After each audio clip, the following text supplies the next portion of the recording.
Warahmatullahi wabarakatuh. Saya Ryan Demir Fasya dengan NIM 2210211005. Di sini saya akan melakukan presentasi dari patofisiologi EMS case 6 atau Cushing syndrome. Dimana dimulai dengan perempuan berusia 27 tahun, dia itu datang dengan keluhan berat badan bertambah sejak 6 bulan yang lalu. Nah, dari anamnesis saya dapatkan keluhan seperti berikut. Yang pertama, dia itu didiagnosis Cushing disease oleh dengan adanya microadenoma hypophysis. Nah, microadenoma hypophysis ini bisa terjadi karena adanya mutasi gen USP8 atau USP8 itu yang berkaitan dengan proliferasi sel. Ada akan meningkatkan ekspresi dari EGFR atau epidermal growth factor receptor.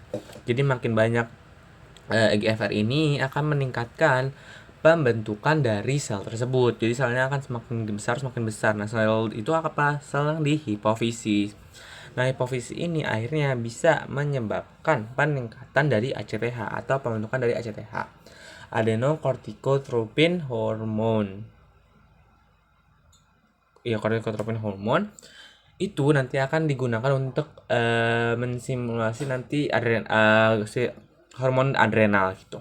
Nah, ACTH sendiri sebenarnya mempunyai yang namanya gangguan negatif feedback. Negatif feedback itu apa? Jika saat hormon adrenalnya sudah tinggi, harusnya nanti dia akan menstopkan hormon ACTH atau menstopkan hipofisis untuk jangan membentuk ACTH lagi. Itu. Ini di hipofisis anterior ya. ACTH lagi. Namun karena tadi ada mutasi tadi, akhirnya dia ada gangguan negatif feedback, jadi dia nggak di stop gitu loh. Makin lama makin besar, akhirnya terbentuklah microadenoma hypophysis. Jadi makin besar membentuklah microadenoma hypophysis. Jadi pada MRI kontrasnya adalah microadenoma hypophysis ukurannya 5x4x3.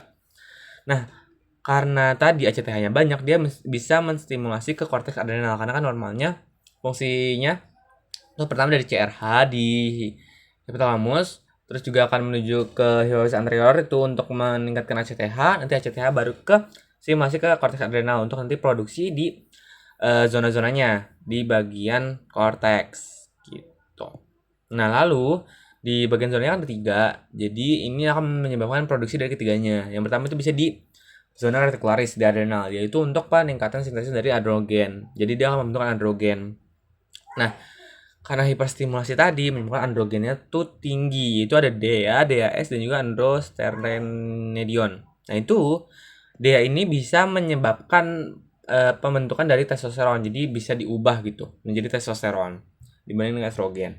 Nah, dari testosteron yang meningkat ini, dia juga bisa menstop produksi dari FSH. Nah, FSH ini dia itu akan mengubah testosteron menjadi aromatase yang nanti akan dirubah menjadi estrogen. Namun karena tadi testosteron meningkat, dia bisa meningkat saja yang lebih banyak daripada estrogen, akhirnya bisa menyebabkan hirsutisme atau penumbuhan bulu-bulu rambut bisa di wajah dan lain-lain gitu. Lalu ada gangguan menstruasi juga karena tadi FSH-nya nggak ada, jadi tidak ada fase ovulasi, jadi menstruasinya tidak benar gitu, ada gangguan. Lalu ada produksi dari glukokortikoid. Nah, glukokortikoid yang ada di zona reticulata itu ada kortisol. Nah, kortisol ini akan semakin meningkat, jadi terjadilah hiperkortisolisme. Nah, ini merupakan poin utama dari penyakit Cushing disease gitu. Nah, kortisol sendiri itu berfungsi untuk hormon stres ya. Jadi dia itu fungsi utamanya biasanya untuk metabolisme juga, untuk pembentukan ATP salah satunya. Jadi dia akan menyebabkan efek katabolik karena hiperkortisol ini. Jadi dia pada hepar bisa meningkatkan glycogenolisis dan gluconeogenesis. Jadi untuk peningkatan hepar, terus juga di jaringan adiposa dia bisa meningkatkan lipolisis.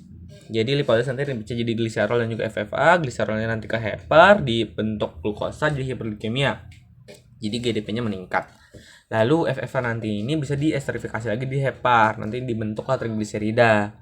Nanti trigliseridanya makin banyak, akhirnya lama-kelamaan kolesterol total juga makin banyak. Nah, dia juga bisa meningkatkan penyimpanan lemak. Jadi lemak yang tadi sudah dibentuk lagi, dia akan dipindahkan ke bagian lain. Salah satunya bisa di wajah. Nah, di wajah ini akan menyebabkan paling khas itu ada moon face atau membulat, membesar gitu. Lalu dia juga bisa mengakumulasi dari sel sebasea, akhirnya sebumnya bisa menyumbat pori-pori. Jadi terjadilah jerawat di wajahnya banyak gitu. Lalu bisa juga di leher belakang, di bagian punuk gitu. Dia akan banyak sekali adiposa jadi menyebabkan buffalo hump. Dan juga di abdomennya central obesity atau di bagian lemak visceral nih. Jadi di bagian perutnya tuh banyak sekali jaringan lemak. Akhirnya misalkan BMI-nya meningkat jadi 28 tuh obes 1. Nah, BMI meningkat jadi bisa kan obes jadi dia nadinya akan semakin tinggi untuk susah kan lebih susah untuk mengalirkan darah. Nah, tadi central obesity juga dia kan lama-kelamaan makin gede ya, jadi kulitnya makin lama akan meregang. Akhirnya karena meregang itu jadi tampaklah pena di bawah dermis, terlihatlah jadi strie atau garis keunguan, itu stretch mark gitu. Nah, lalu di low kulit juga bisa menurunkan proliferasi dari fibroblast. Nah, fibroblast ini untuk peningkatan dari kolagen. Kolagen itu untuk mengencangkan kulit lah ya. Kalau misalnya fibroblastnya turun, kolagennya turun, jadi jaringan ikat kulit juga turun. Akhirnya yang tadi kencang harus jadi tipis, akan jadi loose gitu loh kulitnya. Akan terlihatlah strie dan juga bisa kemerahan karena dekat sekali dengan pembuluh darahnya akan dekat sekali di atas gitu, jadi kelihatan. Nah, lalu kortisol ini bisa meningkat karena tadi udah banyak, jadi dia bisa meningkatkan kortisol di malam hari. Normalnya itu kortisol itu untuk peningkatan dari metabolisme kan tadi salah satunya. Dia itu untuk biar kita stay awake gitu, bisa kita bangun lah. Jadi makanya pada saat normalnya dia itu akan tinggi di pagi hari dan saat malam hari dia akan menurun agar tubuh itu tidak terlalu bekerja terlalu keras gitu. Tapi karena ini kortisolnya makin meningkat, jadi itu berhubungan baik dengan melatonin. Melatonin juga untuk hormon tidur ya. Gitu. Akhirnya terjadilah gangguan irama sirkadian. Jadi sirkadian itu berubah total gitu. Menyebabkan dia susah tidur, bisa juga menyebabkan cemas, jadi depresi juga salah satunya. Lalu kortisol ini bisa mimikri sebagai aldosteron. Kenapa? Kortisol ini sebenarnya nanti di ginjal dia itu bisa diubah menjadi kortison oleh enzim apa gitu. Dimana pada saat sudah diubah jadi kortison itu dia tidak bisa karena dia inaktif gitu.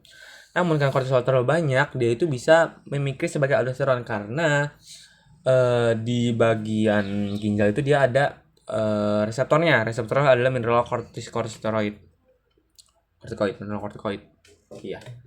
Nah, ternyata itu aldosteron dan juga kortisol itu memiliki reseptor yang sama atau mirip, jadi menyebabkan dia bisa berikatan saja ke reseptor aldosteron. Akhirnya aldosteronnya efeknya akan meningkat, menyebabkan volume darah ikut meningkat. Salah satunya juga ada tekanan darah bisa meningkat. Lalu dari kortisol juga bisa meningkatkan sensitivitas dari reseptor alfa 1, menyebabkan ikatan dari epinefrin dan juga alfa 1-nya meningkat. Terjadilah vasokonstriksi. Vasokonstriksi menyebabkan retensi dari perifer, jadi resistensinya akan semakin menurun. Akhirnya terjadilah tekanan darah meningkat gitu. Nah, lalu untuk tata laksananya sendiri kalau di Cushing disease itu dia langsung rujuk ke bedah syaraf untuk dilakukan reseksi transfenoidal untuk mikroadenoma hipofisisnya. Namun sebelum itu dia juga bisa diberikan inhibitor steroidogenesis atau inhibitor untuk pembentukannya. Itu bisa dikasih ketoconazole 200 mg per 2 kali sehari gitu. Nah, lalu kalau misalnya dia udah dioperasi sudah berhasil, bisa diberikan dexamethasone. Kenapa? Karena jika mikroadenoma hipofisis ditarik, diambil, jadi nanti ACTH-nya turun drastis, terus juga kortisolnya juga ikutan turun drastis itu. Jadi agar tubuhnya tidak kaget, jadi dikasihlah dexa karena tadi dia kok tiba-tiba turun gitu. Terus juga bisa mencegah ya krisis adrenal agar nanti kortisolnya tuh nggak terlalu turun gitu. Mungkin segitu saja yang bisa saya sampaikan. Terima kasih.